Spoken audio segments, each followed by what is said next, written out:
os slides. Não sei se eu peço para vocês abrirem, vocês sabem depois, mas se você quiser, você abre aí Gênesis capítulo 12, verso 3. Gênesis capítulo 12, verso 3.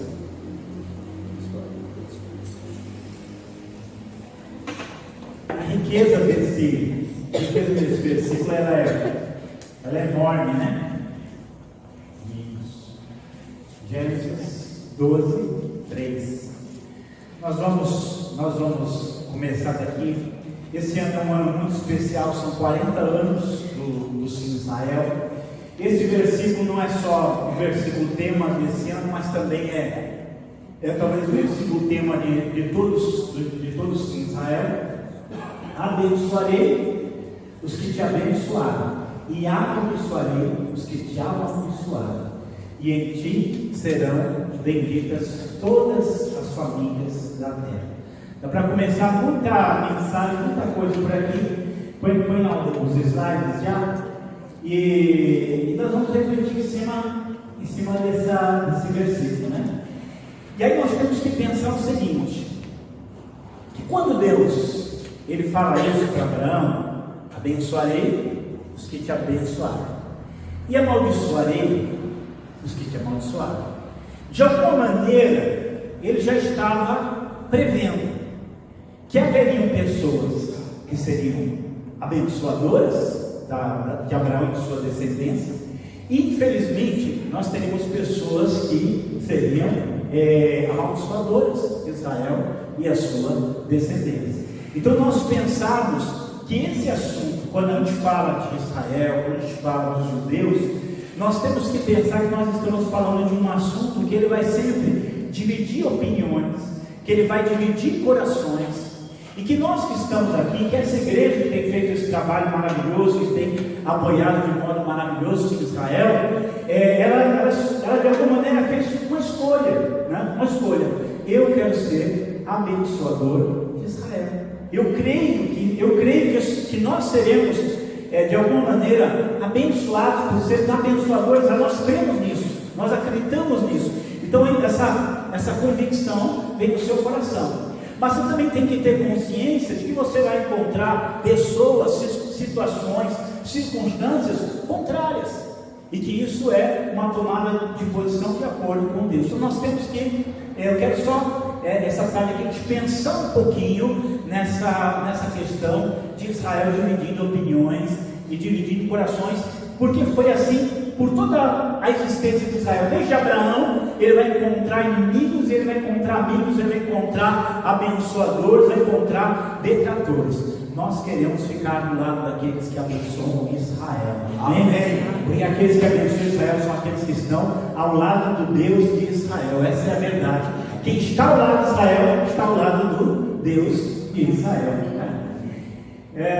Aqui o versículo para a gente guardar.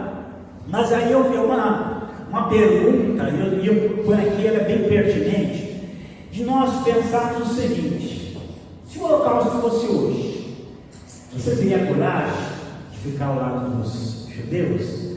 É muito fácil, né, nós estarmos aqui numa igreja bonita, orando por eles, falando bem deles, abençoando a vida deles, mas se as pessoas estivessem perseguindo os judeus, se as pessoas estivessem amaldiçoando os judeus, se as pessoas estivessem aí condenando ao campo de extermínio qualquer pessoa que apoiasse os judeus, nós apoiaríamos. Até onde vai esse nosso compromisso? Olha, glória a Deus que isso não aconteça, tá? Não é o desejo que isso aconteça. Mas nós pensamos que ao longo da história as pessoas tiveram que realmente tomar posição. E tomar posição muitas vezes era algo que exigia coragem, exigia uma escolha, né? Exigia uma escolha. Há uns 15, 20 dias atrás, a gente tem os debates lá no programa Vejam Só, e o debate era justamente se era correto o Brasil mudar a embaixada dele lá para Jerusalém, né? Se é correto isso.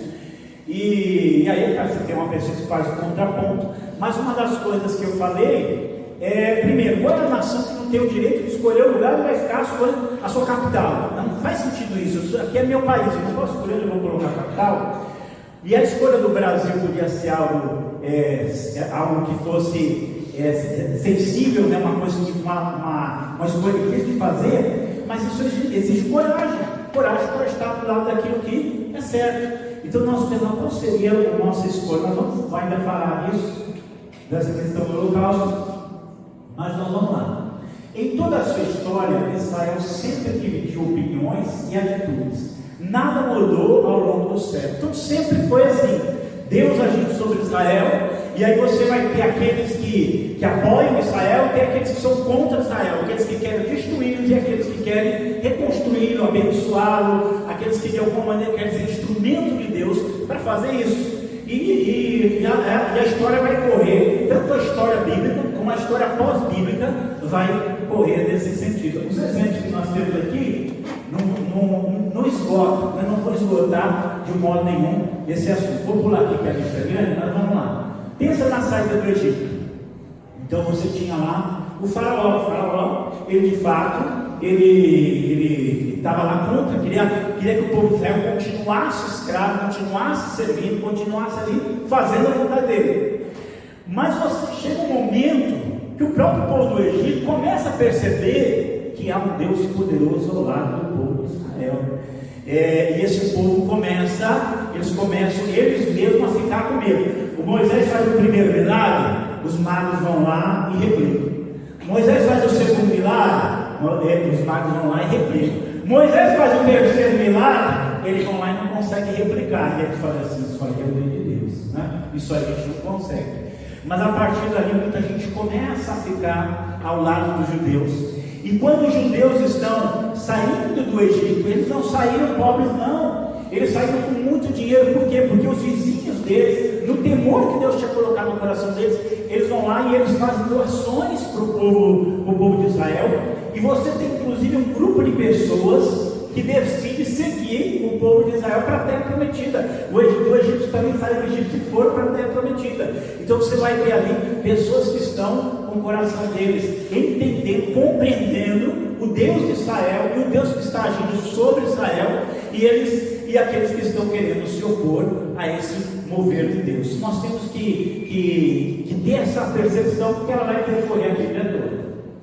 Nós temos na questão da entrada do povo lá em Canaã. Quando chega em Jericó, e o povo de Jericó fecha as portas, e vários grupos de Israel, vários povos de Israel, vários canaanitas se armam, né, contra Israel. Mas quando você vai ler o discurso de Raabe, ela fala assim: olha, o povo aqui da terra está temendo, porque eles estão sabendo o que Deus fez na retirada lá do Egito. Eles sabem que Deus abriu o mar e eles estão com medo. Então eu quero ajudar vocês. Raabe ajuda o povo de Israel. Raabe se torna uma abençoadora do povo de Israel. E aqui nós temos que pensar, porque lá no final que eu quero ver com vocês, a gente fala em abençoar. Essa palavra hoje ela já ganhou muitas conotações, muitos sentidos diferentes. Então não é só eu olhar, são ações abençoadoras.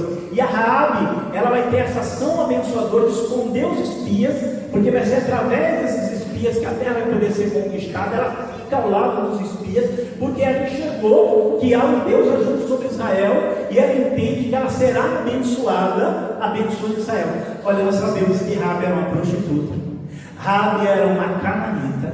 E sabe o que vai acontecer com a Raabe? A Raabe, toda a casa dela vai ser salva. Mas não é só isso não, a Raabe também vai casar com um israelita. E esse casamento que ela tem vai fazer com que ela entre para a genealogia do Messias. Se você ler Mateus capítulo 1, lá vão aparecer 5 mulheres. Uma dessas mulheres é Raabe, uma prostituta gentílica que entrou para a genealogia do Messias. Sabe, Deus sabe o que ele faz.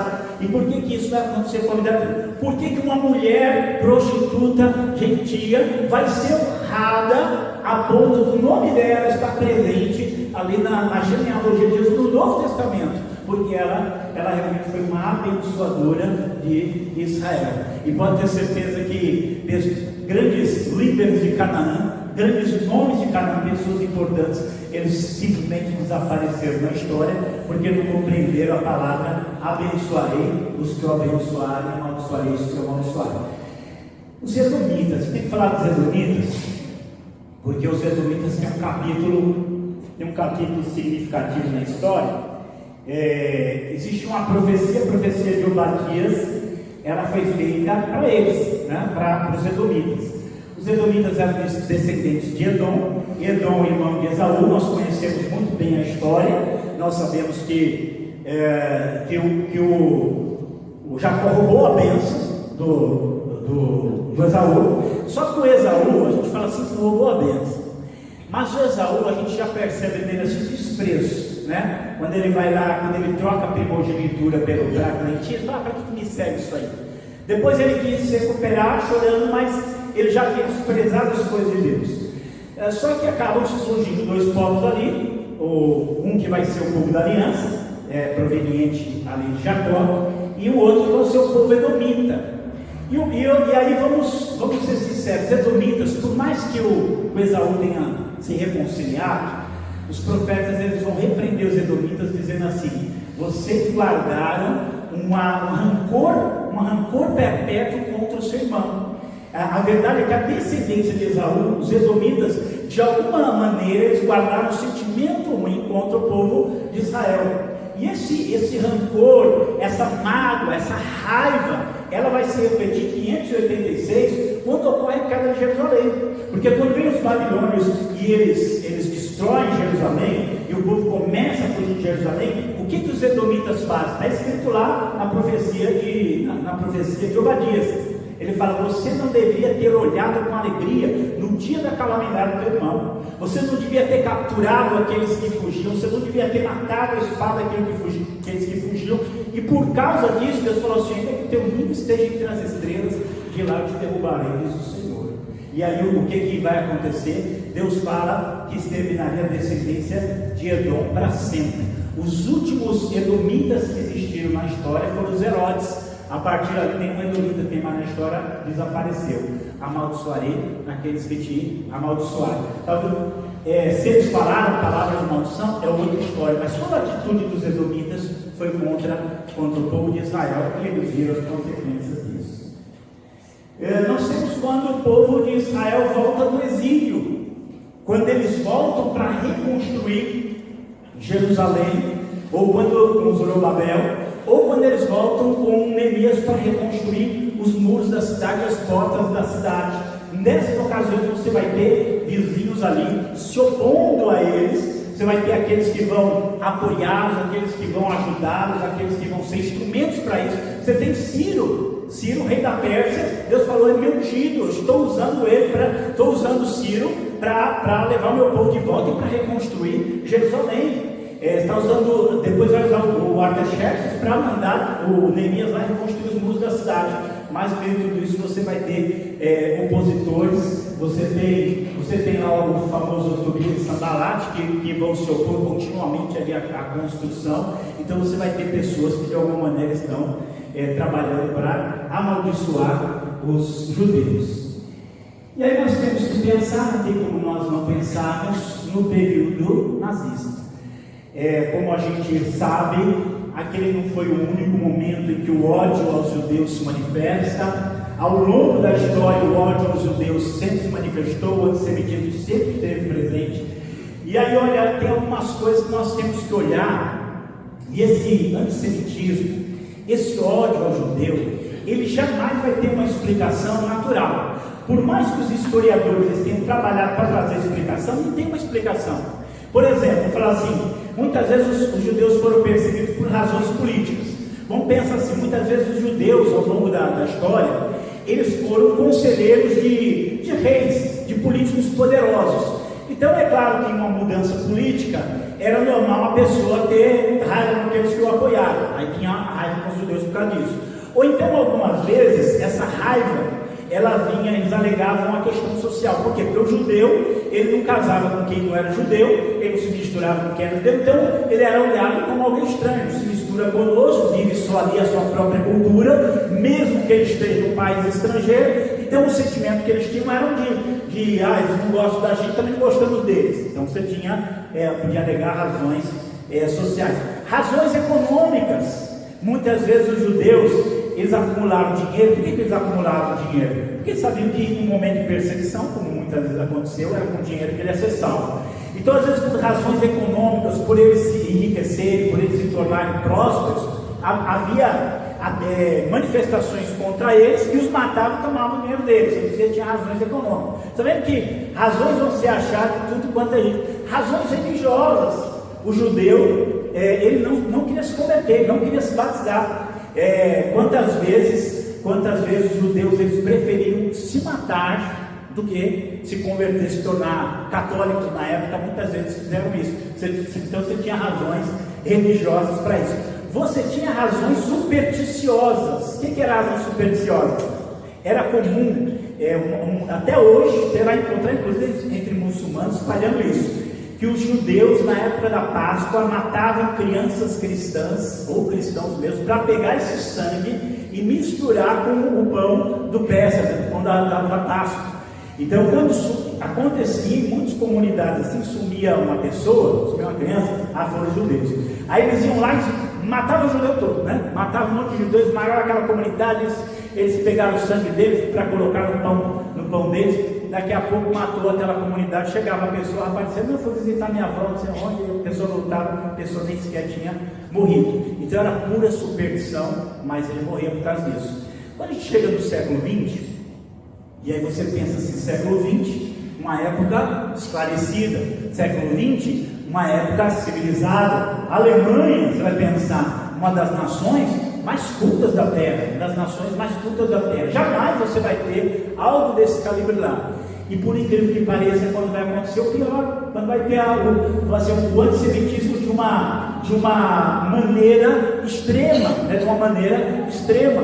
E aí você tem agora uma outra justificativa que não é política, que não é econômica, que não é social, que não é religiosa, é racial. É porque eles são uma raça ruim que estão prejudicando a humanidade. Nós temos que acabar com essa raça para poder estar bem.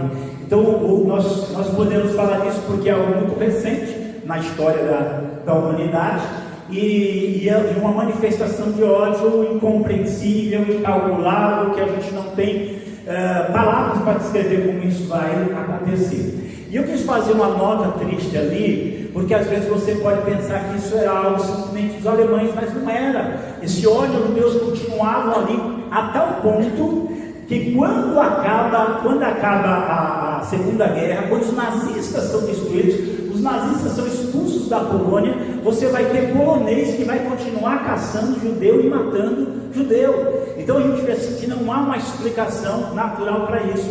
Então eu quero que você pense e que você tenha na consciência que para muitas das pessoas que viveram nesse período, ser um abençoador de Israel, ser uma pessoa que ama Israel, ser uma pessoa que reconhece o plano e o projeto de Deus para Israel, é uma coisa, há um preço a pagar por isso, há uma situação,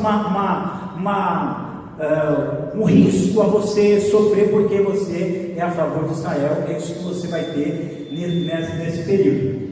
Mas nesse período também nós vamos ter muitas pessoas que foram abençoadores de Israel, que entraram na história. Os judeus têm um nome, né? Os judeus têm um nome para eles, são os justos entre as nações. A princípio essa palavra, essa expressão, os judeus usavam para gentios que se aproximaram do povo de Israel, ou que se converteram a Israel, eram os justos entre as nações. Hoje eles usam e eles dão inclusive prêmios para pessoas que durante o período nazista, que durante a história nazista, mostraram esse amor e esse apoio a Israel, mesmo sendo gentios. A lista é grande, você teve pessoas em diversos países, algumas dessas pessoas se tornaram muito famosas, né? Algumas dessas pessoas, a história delas virou filme, né? Virou livro. Então elas são muito preciosas, muito valiosas.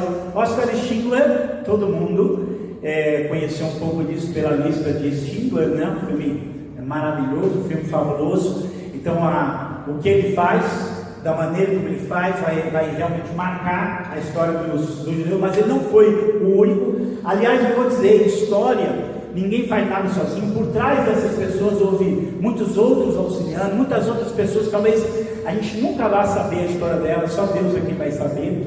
Mas nós temos ali o Oscar Schindler, a Helena Sender, que também tem salvou crianças, ela também tem um filme, não lembro o nome do filme agora. Fiquei vendo esse outro aqui, Raul Wallenberg, também está entre os justos. A Corrie ten Boom, quem ainda não leu O Refúgio Secreto, ou não viu o filme, leia o livro, de preferência leia o livro, que é sempre melhor que o filme. A história dela é maravilhosa. É uma família de cristãos holandeses que criaram um quarto secreto na casa deles. Era muito legal porque era um guarda-roupa comum, mas você na parte de baixo da entrada, você saía de uma porta, era onde elas escondiam ali os judeus, e eles eram cristãos. Eles foram parar em campos de concentração por causa desse amor que eles tiveram pelos judeus.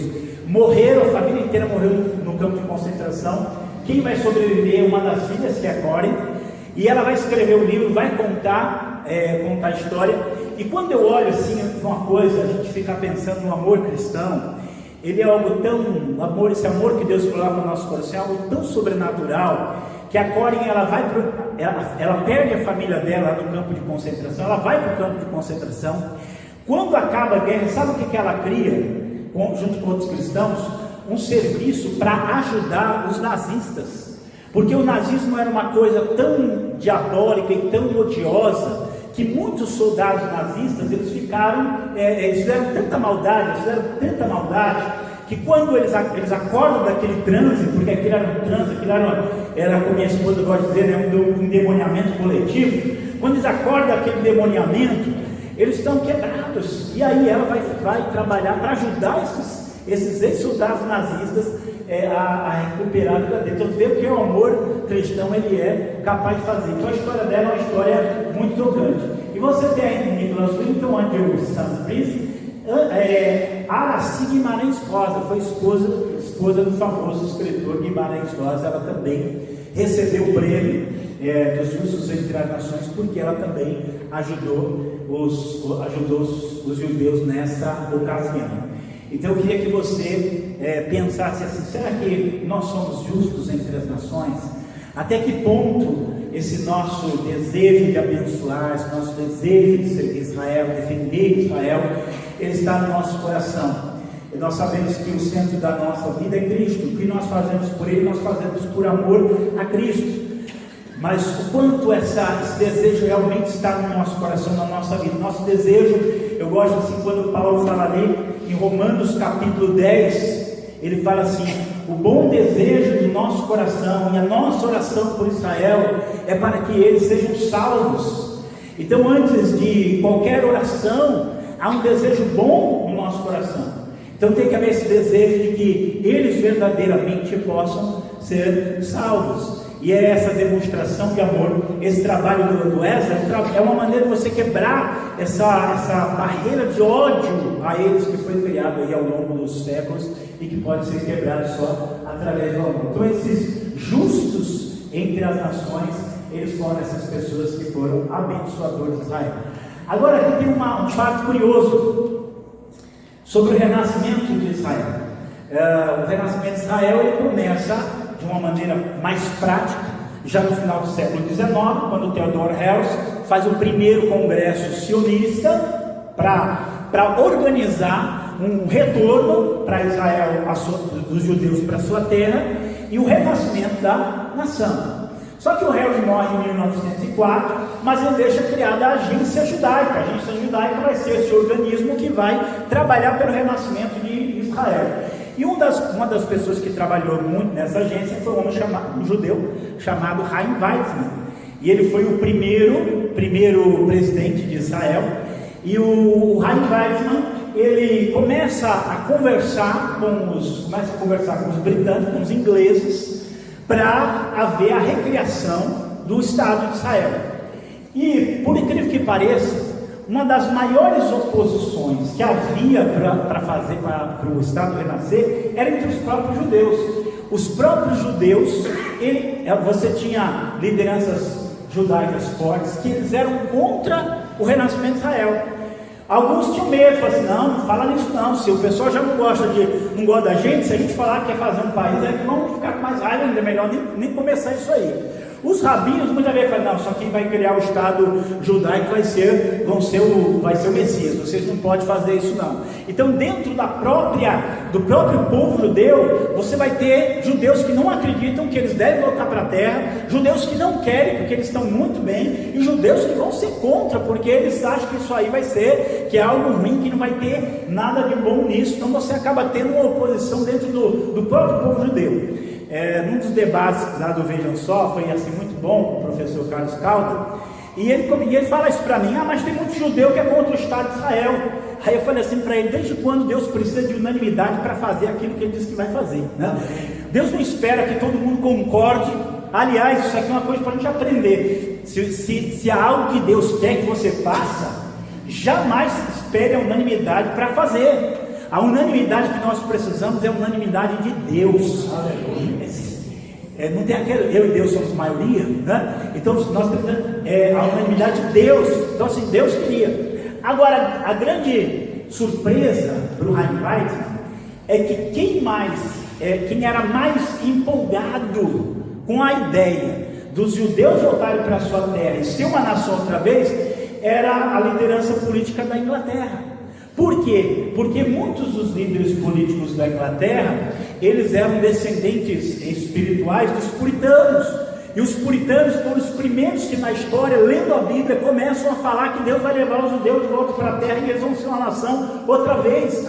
E aí, como essa liderança britânica, ele falou, eu não entendia, ele tem uma autobiografia dele, né, do sonho à realidade, e ele fala assim, eu não entendia por que aqueles homens cristãos, líderes de uma das nações mais poderosas, eles tinham tanta empolgação, mais do que o meu próprio povo, para voltar lá para a terra. E eu vou dizer, e eles foram os grandes abençoadores de Israel.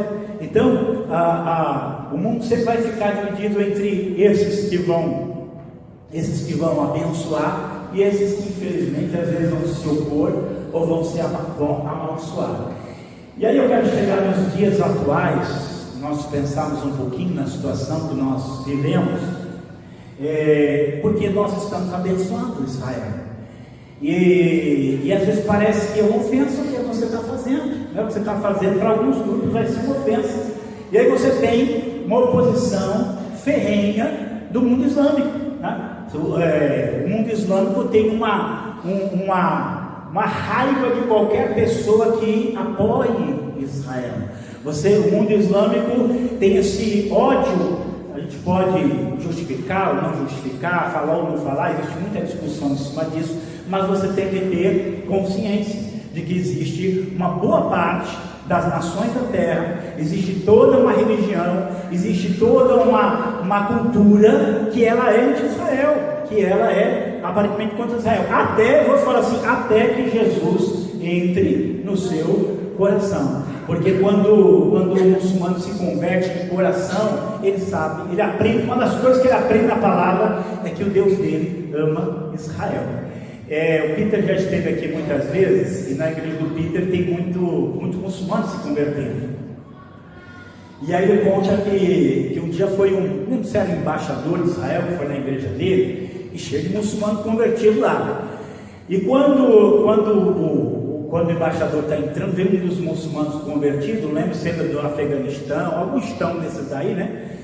Paquistão, não sei onde estão. E aí quando ele está entrando assim, aquele muçulmano convertido, né, fala assim para ele, eu era muçulmano, né, lá do Afeganistão. E aí o embaixador fica com medo, assim, meio com medo, né? E ele fala assim, mas eu amo Israel. Aí deu aquele ali, né? Eu amo Israel. Então foi assim, a gente vê essa transformação quando a pessoa entende a Bíblia, que é o plano de Deus e acabou, esse é o plano de Deus. Então nós temos essa realidade do islamismo, que ele odeia Israel. E nós temos a esquerda, toda a política de esquerda, vou até dizer assim, toda a política de esquerda, ela é anti-Israel, mas isso também, vou falar assim, isso também é sobrenatural. Vou dizer por que é sobrenatural. Porque boa parte dos fundadores aqui, a gente precisa saber, boa parte daqueles primeiros imigrantes para Israel, eles eram socialistas. Os kibbutz tinham uma visão socialista.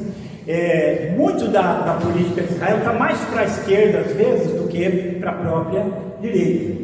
Mas quando você olha para o mundo, você percebe uma certa aliança da esquerda com o islamismo contra Israel e contra o cristianismo bíblico também. Vamos só pensar aqui na Venezuela, na época que o Chávez estava lá, foi ele que vai receber o Mahmoud Ahmadinejad, na época uma das grandes ameaças, dos grandes inimigos ameaçando Israel, e ele vai receber lá. Vamos pensar que o governo do Brasil durante muito tempo, ele vai apoiar palestinos, inclusive mandar doações altas para lá, e vai sempre ter uma política anti-Israel, inclusive conflitos, quando vem embaixador para Israel, sempre teve conflitos. Então você tem queira ou não queira, você vai ter essa aliança aí, que é uma aliança que se opõe a Israel.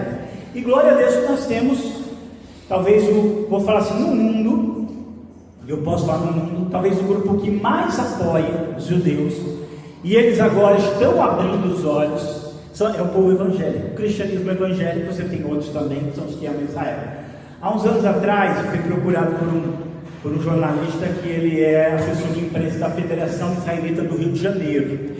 E ele leu meu livro, ele é um judeu mesmo, não é um judeu convertido. E ele me procurou e ele disse o seguinte, que ele estava procurando fazer aliança com pessoas, grupos que pudessem ajudar. Ele falou que procurou a juventude socialista, procurou apoio ali, ele encontrou, e foi assim, o único grupo que eu vi realmente um amor real e sincero por Israel foram os cristãos evangélicos. Nós criamos um trabalho que é Unidos por Israel. Se você quiser entrar lá, unidosporisrael.com.br, e esse trabalho tem justamente a finalidade de criar essa aproximação entre judeus e cristãos evangélicos. Sempre liga consultando alguma coisa, o que eu posso falar, o que eu não posso falar, o que os cristãos evangélicos pensam, o que não pensam.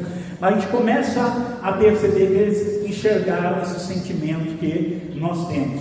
Então nós entendemos que, glória a Deus, que nós temos oportunidade, que nós temos o privilégio de estar ao lado daqueles a quem Deus ama, né? Ao lado dos que abençoam Israel, e não estamos ao lado dos que amaldiçoam, mas nós temos que ter consciência que nós vamos muitas vezes ser olhados com um olhar de reprovação, que nós corremos o risco amanhã de, por algum motivo, ser reprovados por causa desse nosso amor por Israel, mas ainda assim vale a pena fazer parte dos abençoadores de Israel, vale a pena fazer parte desse grupo. Quem faz parte desse grupo aí, dá glória a Deus bem alto. Glória a Deus! Então vamos lá, vamos só continuar um pouco aqui. Eu achei importante colocar isso, a questão teológica, porque boa parte da indiferença que boa parte da igreja tem, né? Há uma indiferença por boa parte da igreja, ou então há mesmo um antissemitismo, uma raiva de uma parte da igreja, mesmo da igreja evangélica, contra Israel. Eu falo isso por causa dos inúmeros debates que eu já fui, e digo assim, alguns eram mais brandos, mas alguns eram até bastante agressivos.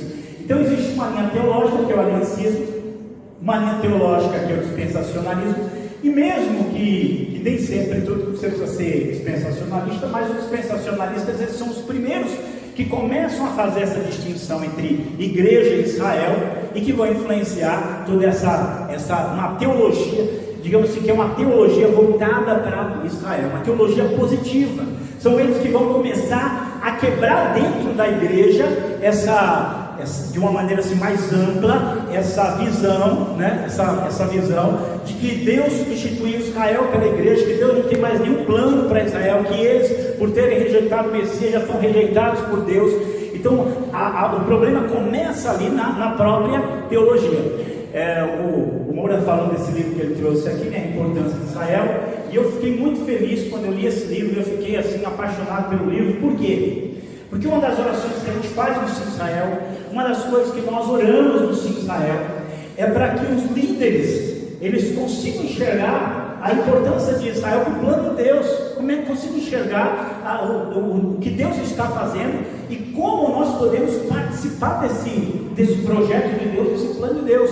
E o livro foi escrito, como ele disse, por alguém que era, digamos assim, doblada da outra ala, daquela ala que diz, não, Deus já não tem mais nada com Israel é bom assim para vocês ver lá, historicamente, mas Deus não tem mais nenhum plano, nós temos mais que pensar nisso.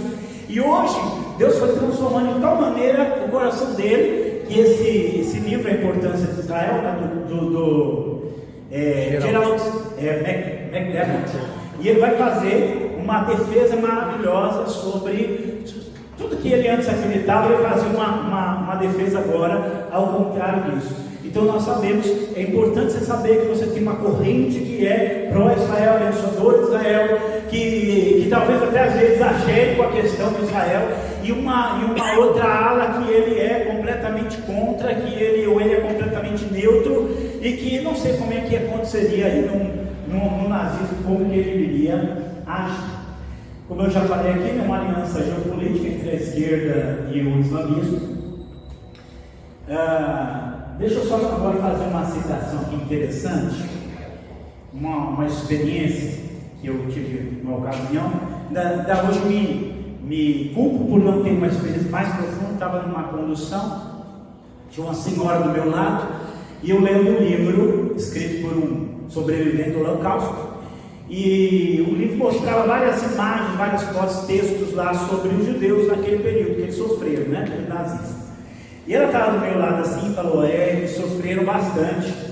E aí eu falei, sofreram. E aí ela falou assim, eu sei, eu estava lá. E aí você toma até um susto, tem uma pessoa do seu lado e fala assim, eu estava lá. Eu falei assim, como assim a senhora estava lá? Ela falou assim, eu sou alemã, casada com um russo. E eu morava na Alemanha nesse período, eu tinha 18 anos nesse período. E ela conta assim, ela falou assim, nós sabíamos o que estava acontecendo, mas nós não tínhamos força, nós não tínhamos coragem para reagir. Ela falou assim, você estava andando na rua e de repente passava por um soldado alemão e ele gritava, Heil Hitler.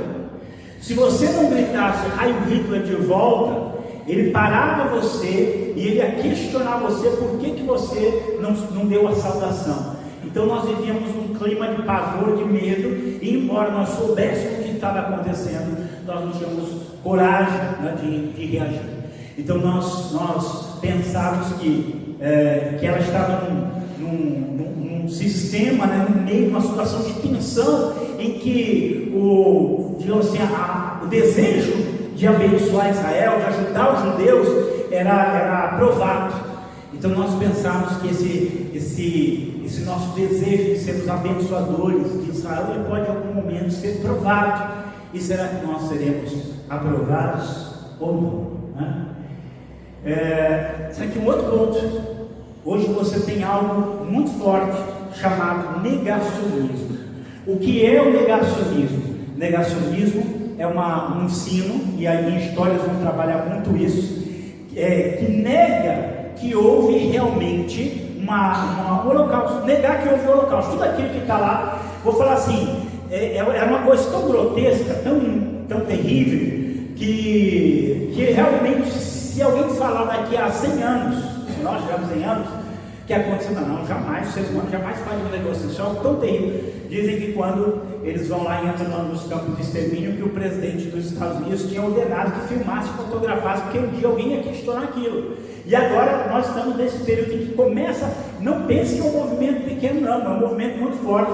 Vou indicar para você um filme chamado Negação. É um filme recente, de uma história recente, de um conflito de um negacionista contra uma professora de história que nega o negacionismo. Então o conflito foi um conflito assim, muito forte, né? Um conflito muito forte disso.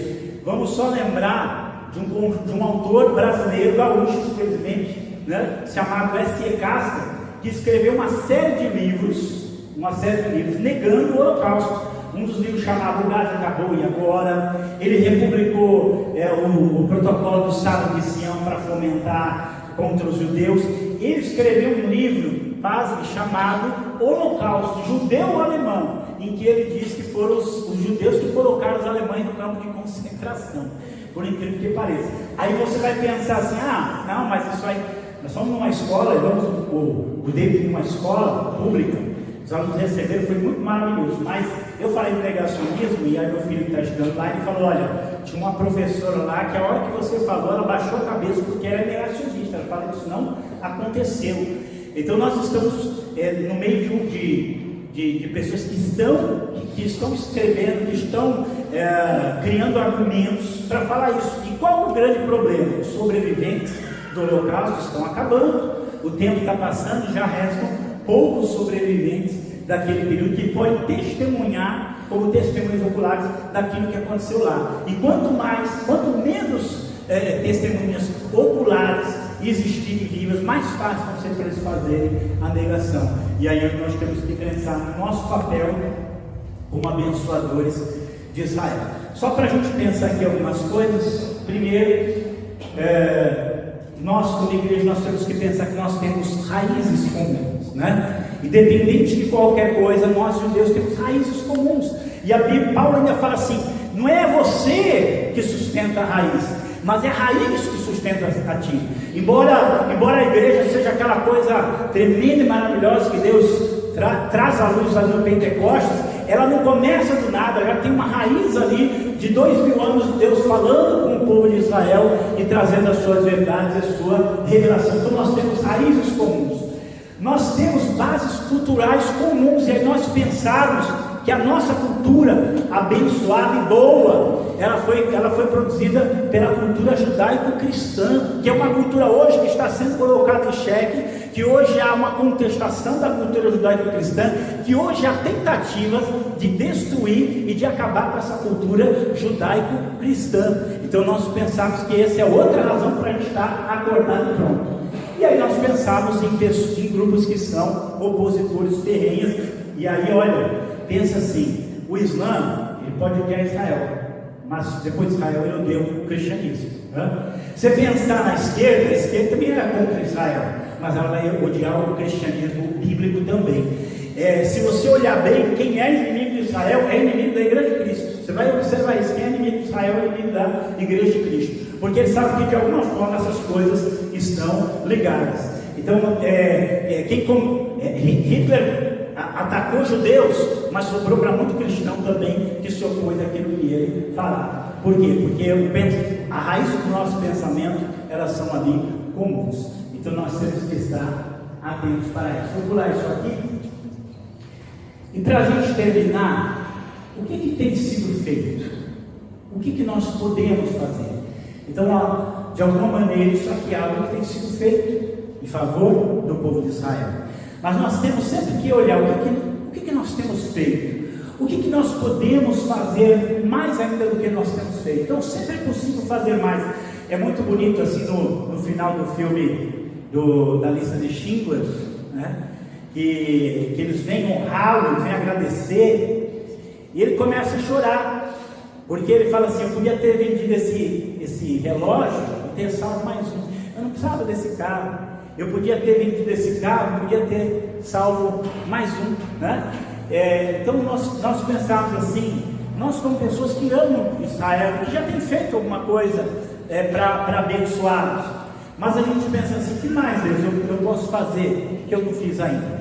Eu fiz umas listas aqui, orações, a gente pode orar, isso nunca vai. Isso aqui é algo que todos nós temos esse acesso a Deus, então é maravilhoso. Ensinar, assim, é o que eu sei fazer, é o que eu amo fazer, é o que eu gosto de fazer, é o que Deus me chamou para fazer. Então eu vou ensinar sobre Israel, vou ensinar sobre o valor de Israel, palestra, seminário, escrevendo também, você vai estar ensinando, né? Cursos. Então a gente vai, produção de livros, é o que eu faço, é o que eu estimulo a gente a fazer, é maravilhoso você poder fazer isso. Divulgação de material, então pega o livro, dá de presente para outras pessoas. Tem um pastor, e ele era desses pastores que não gostam de Israel, né? E ele falava assim, quando ele ouvia dois crentes falando de Israel, ele falava que ele levantava e saía, não gostava. E uma moça que uma moça que foi minha aluna lá no Vale, era membro da igreja dele, comprou meu livro e deu de presente para ele. Como toda pessoa educada, ele viu, obrigado, irmã, Deus abençoe, tal. Quando ela virou as costas, pegou o livro, jogou lá num canto e deixou, né? E ele conta que assim, que ele é um pastor muito abençoado. Então, deixa eu só falar uma coisa, às vezes ele não abençoa Israel, nem quer saber, mas isso não significa que ele não é alguém de Deus, tá?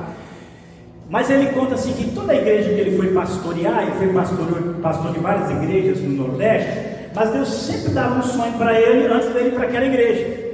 E um dia ele teve um sonho que ele ia ser pastor na cidade de Acre, né? Ele acordou com isso, você vai ser pastor na cidade de Acre. E ele ficou assim, como assim cidade de Acre? Não existe cidade de Acre, Acre é um estado. E aí ele foi procurar, né, pesquisar onde ficava, se tinha uma cidade chamada Acre. E ele descobriu que tinha uma cidade chamada Acre, que fica onde? Fica em Israel. E aquilo, aí ele pegou o livro e foi ler o livro. E aí ele foi, ligou para mim, conversou, veio de Israel, levou a gente lá para falar de Israel, se tornou um apaixonado por Israel.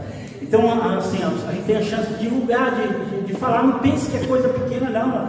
Você divulgar todo o material, seja vídeo, seja filme. Vou divulgar aqui também para vocês. Quem ainda não assistiu o filme O Zoológico de Varsóvia, assista o filme O Zoológico de Varsóvia, que é um filme lindo demais a respeito disso aí, tá?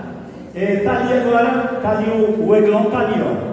Agora, auxílio para aliar, para ajudar as pessoas a voltar para Israel, uma maneira de você ajudar e você abençoar Israel. O que mais tem? Viagens para Israel.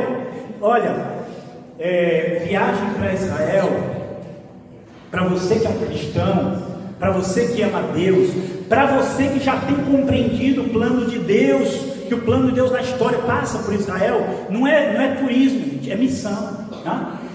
Você vai estar abençoando Israel de várias maneiras, financeiramente, você vai orar lá, você vai estar, porque você vai orar lá, você vai ser bênção, o seu procedimento para com eles, de carinho, de amor, vai quebrar as barreiras deles com o cristianismo. Então não pense que uma viagem para Israel é turismo, não. Você vai estar investindo no propósito de Deus, no plano de Deus. Israel está lá em pé, e muito por causa desses cristãos que amam Israel, estão indo para lá, e estão abençoando Israel de várias maneiras diferentes. Isso também é fazer algo, é também abençoar Israel. A própria demonstração de amor em si.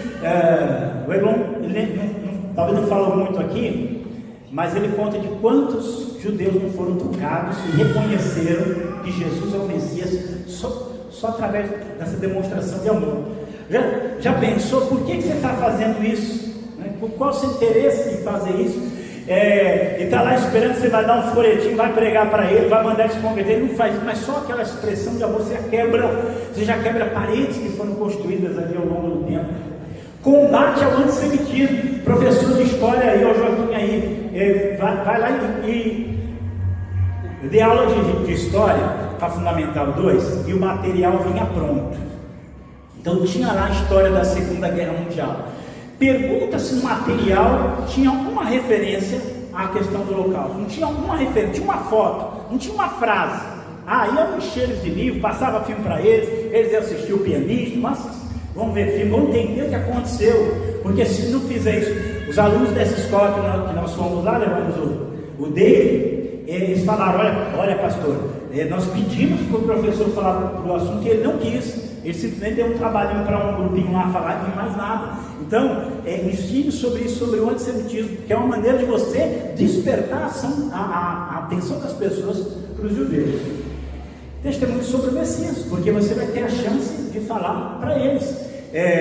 Talvez em algum momento você não tenha, mas em outros você vai ter chance de dizer para eles que Jesus é o Messias de Israel. Você vai ter a chance de dizer isso para ele: olha, eu sou um seguidor do seu Messias. Nós somos chamados, e Paulo fala, nós somos chamados para criar ciúme nele. Tem uma irmã que tem trabalhado conosco, ela é uma judia convertida, e ela fala que ela se converteu porque ela era judia, e ela ia numa igreja onde o líder da igreja era um muçulmano convertido, e esse muçulmano convertido falava de Deus de Israel, falava do povo judeu, de bênção para todo judeu. Ela disse que ela ficava com ciúme daquilo. Esse homem aí era muçulmano, esse homem aí está falando do meu Deus, conhece mais dele do que eu, conhece mais do meu Deus, tem uma coisa errada nisso aqui. E aquilo levou ela, esse ciúme santo levou ela a conhecer o Messias como Salvador. Amém. Mas nós podemos fazer mais. Aí eu coloquei aqui, defesa teológica. É o que eu faço, defesa teológica, é importante fazer, porque isso está na raiz. Se você, às vezes, mas eu não sei fazer defesa teológica, compra o livro e dá para a pessoa, dá para os pastores que não gostam, né? Olha, lê aqui, é uma semeadura, a maneira de você fazer. Defesa midiática, gente. A mídia, a mídia é assim, né? 100 mísseis contra Israel. Israel abateu 6 mísseis, né? Aí Israel vai jogar o míssil de volta e eles lá colocam uma criança na frente, porque eles fazem muito isso. Pronto, aquilo lá vai sair na mídia uma semana falando, reforçando aquilo lá, não falou nada dos 100 mísseis que tinham sido lançados. Então nós pensamos, hoje todo mundo é jornalista, gente, com Facebook, WhatsApp, Instagram, YouTube, hoje todo mundo pode compartilhar um monte de coisa e realmente colocar o que é verdade, o que aconteceu, tá? Defesa política mesmo.